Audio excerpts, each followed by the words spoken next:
took some time to read about the beverages for life and Yes. kind of how everybody knows what it is and everyone knows where you're going and they all understand the vision.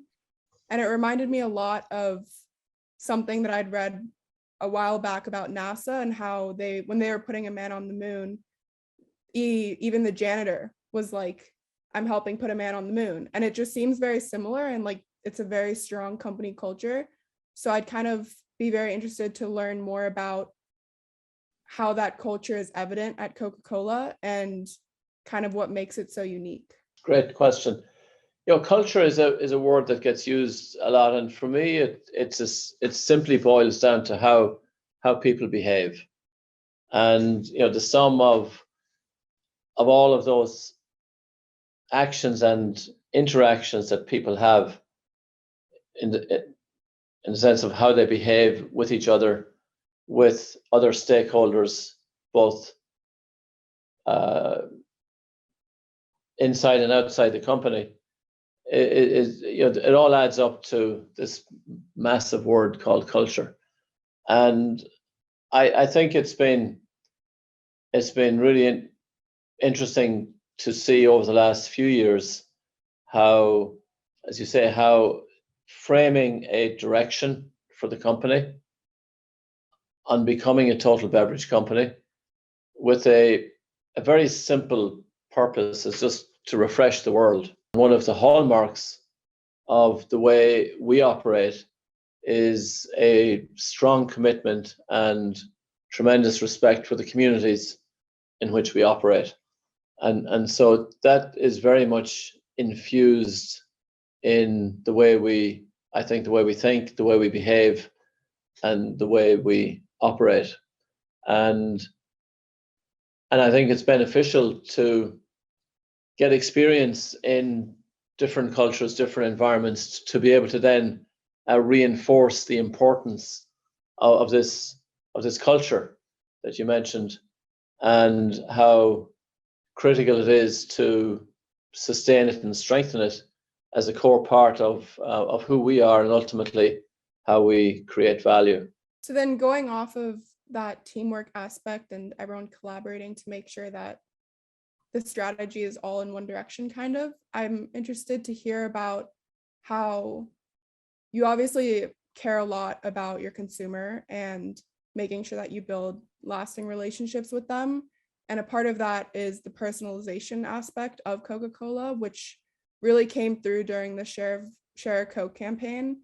And I would be interested to learn about how that campaign was also beneficial in breaking into the very difficult market of India, and how Coke kind of went about positioning themselves and creating that strategy in India by making all of the personalized packaging and the different languages, the 23 different languages in India.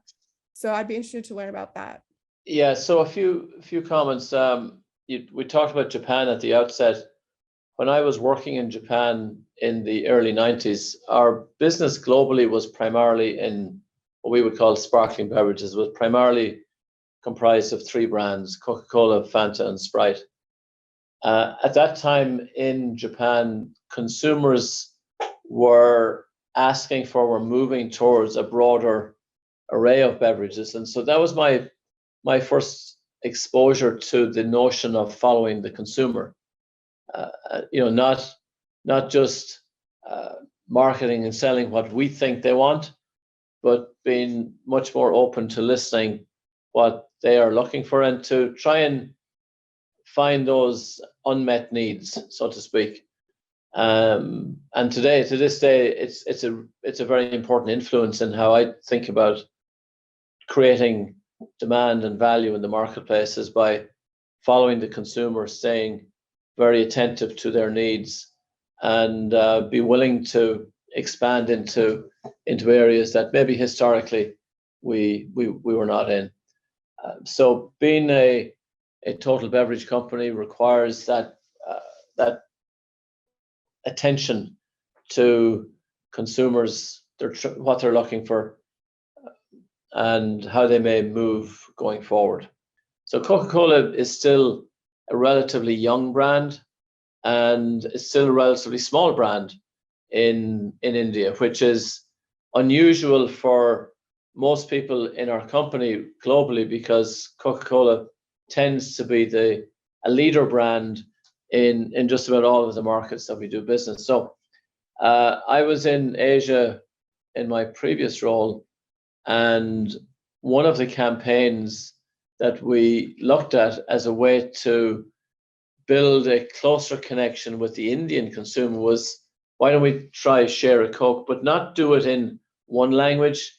As you said, you've done your research well, but to do it in local languages as a way to really resonate and connect with the Indian consumer. And it's been a very successful campaign, but it's just one of many steps that we need to take in order to build a relationship with the Indian consumer across multiple segments. And then one of the kind of key qualities that your CEO, James, mentioned was about, when looking at employees or how Coca-Cola needs to act going forward, is curiosity. And so I was wondering if there are any other traits that you would look for or advise students to hone as they become young professionals, kind of aspiring to become leaders at a company like Coke? Yeah, so James, like many people who come into his role, have there's as he would say, there's lots of things that we could hone in on. It's important to pick a few that you really think are the most important at a given point in time. And so, curiosity, in other words, an ongoing hunger and desire to learn. Empowerment, the ability to delegate and to have others be part of the solution. It's not necessary for James or for me or for other leaders to be involved in everything, but having the trust to let others take the baton and run with it. Inclusion, in a world that is that has a tendency at times to be more and more divisive, the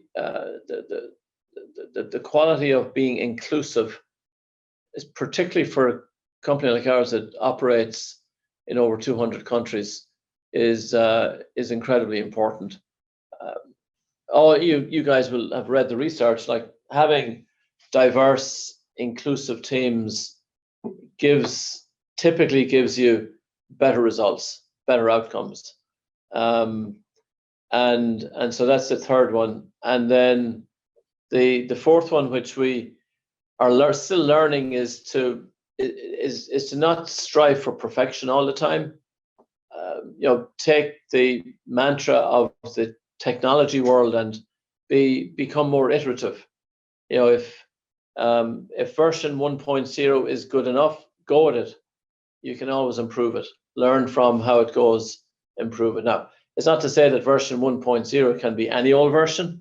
It's got to have some value, but be iterative, and be willing to take risks on those iterations, perhaps more so than we've done in the past. So they're the four anchor areas that we talk about a lot. It's not to say there are not other ones. I would argue that being courageous is something to have on one's list, and it's difficult to get up in the morning and say, okay, I'm going to be courageous today. I think what's important is to as individuals is to learn to know yourself well, to know what's in your area list of strengths, where are your opportunities to become more effective, to become a better person, and to have the courage then to look at yourself in the mirror each and every day and say, okay, I'm making progress on those areas while I continue to leverage my strengths. I think that's another area that I would maybe add to the four that we talk about more holistically as a company.